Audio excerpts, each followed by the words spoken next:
All right, eighth grade. Hello, and how are we today? We are jumping into a new module, lesson 3 today, analyze purpose, point of view, and structure. Today, you're going to continue to read the anchor text, which is the Omnivore's Dilemma, and you're going to begin to analyze the structure. Before we do that, let's look at our entrance ticket on what page in your workbooks? It's not giving me the page number. So you guys need to flip until you find Unit 1, Lesson 3. Go ahead and pause the video and begin to answer this question. Okay, guys, if you've not already had a chance to do so, please go ahead and turn and talk, have some discussion with an Elmo partner about your question for today.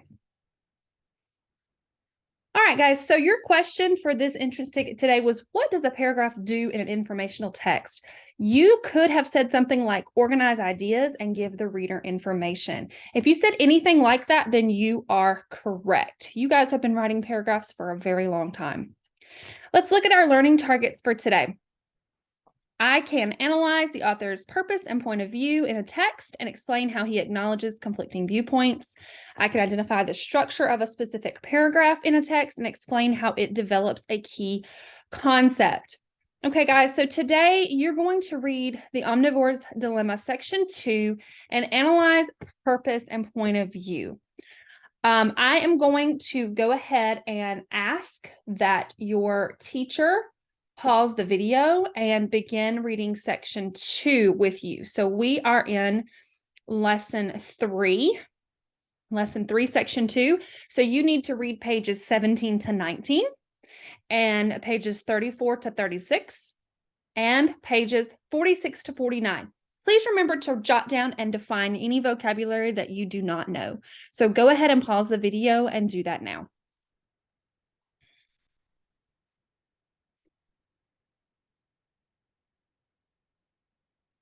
All right, guys, so you should have finished reading section 2 now. There's a couple of vocabulary words that I'm going to point out that I hope that you wrote down and copied into your notebooks and looked up the definition of. The first one is yield, starts with a Y. It's on page 34.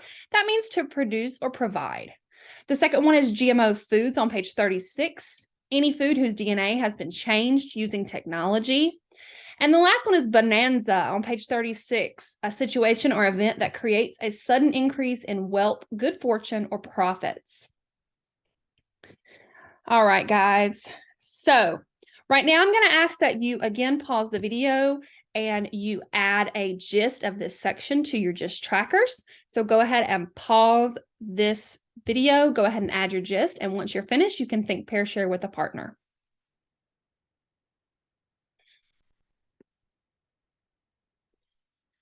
Alrighty, guys. So hopefully you have written your gist for today, and you have shared it with a partner. So we are going to move into the next section of our lesson today. Okay. All right. So I want your teacher to pause the video on this screen, and I want you guys with an elbow partner, or you can do back-to-back, face-to-face, find a partner, stand back-to-back, listen to the question, and then turn face-to-face and answer. That's up to your teacher, but I'd like for you guys to answer these 4 questions. What is your reaction to the information in this excerpt?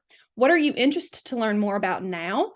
When you go to the supermarket, what do you usually focus on? And lastly, how might this new information about our food change what you focus on in the supermarket? So guys, go ahead, pause the video, and go through these 4 questions with a partner now. All right, guys, so I trust that you guys had some really good conversation.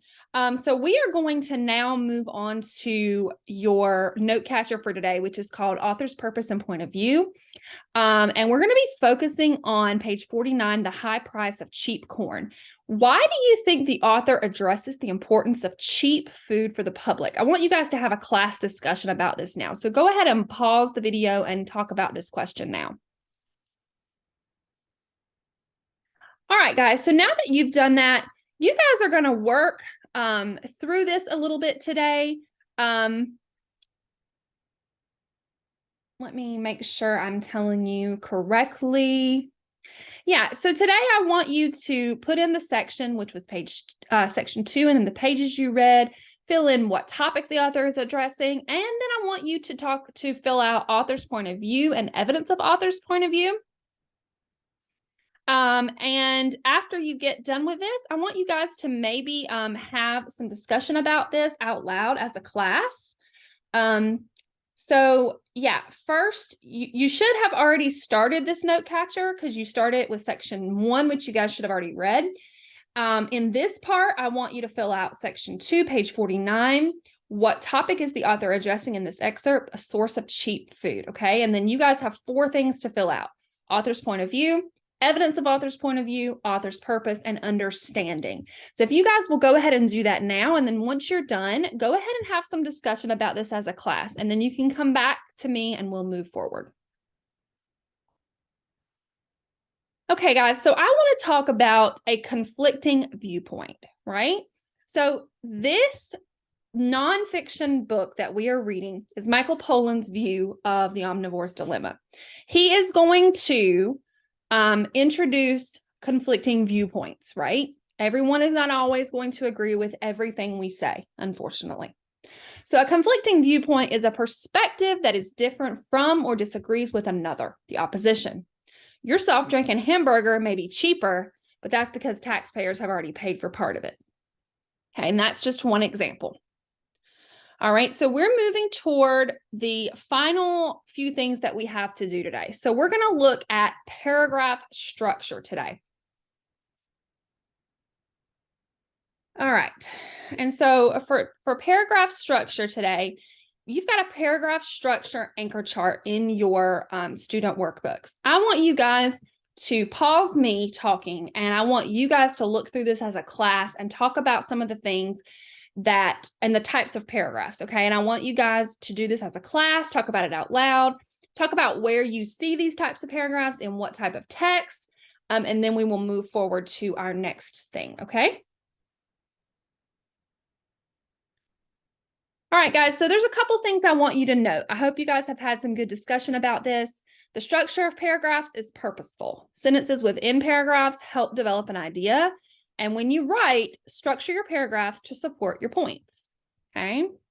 So there are 4 types of paragraphs that you should have just read about: compare and contrast, descriptive, narrative, expository, or explanatory. And here are their definitions. Guys, please make sure that you are figuring out a way to commit these to memory. So compare and contrast, that's easy. We've written compare and contrast things previously. So you should be able to stamp that as similar and different.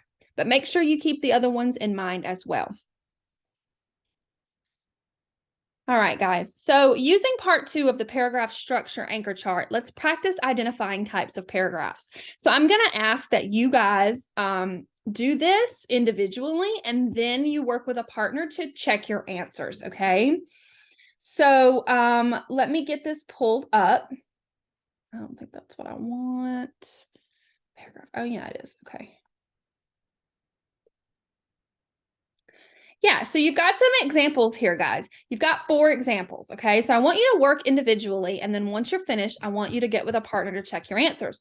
Maybe you guys didn't agree on one. I want you to have some discussion around that, okay? And then your teacher can walk around and help make sure you guys get the correct answers, and your teacher can go over all the correct answers with you once everyone is finished. So please go ahead and pause the video, and let's work through that now.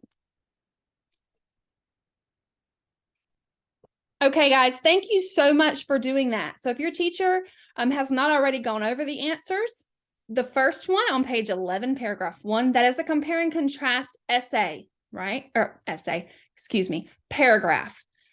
The second one, page 17, paragraph 2, that is a descriptive paragraph because it's a description of the supermarket. Page 34, paragraph 1, that is narrative. That's telling a story about George's grandfather. And page 35, paragraph 3, that is expository or explanatory, because it's giving information about hybrid corn. All right, guys. So the last thing that we have to do today is we have an exit ticket, okay? This exit ticket can be found on page 10 in your student workbooks. I want you to do this independently. It is up to your teacher how they collect the information at the end. Maybe they want you to tear it out and turn it in. That's up to them. I'm going to go ahead and sign off because this is capturing your learning for today. Okay. So please do this individually, and I will see you guys soon.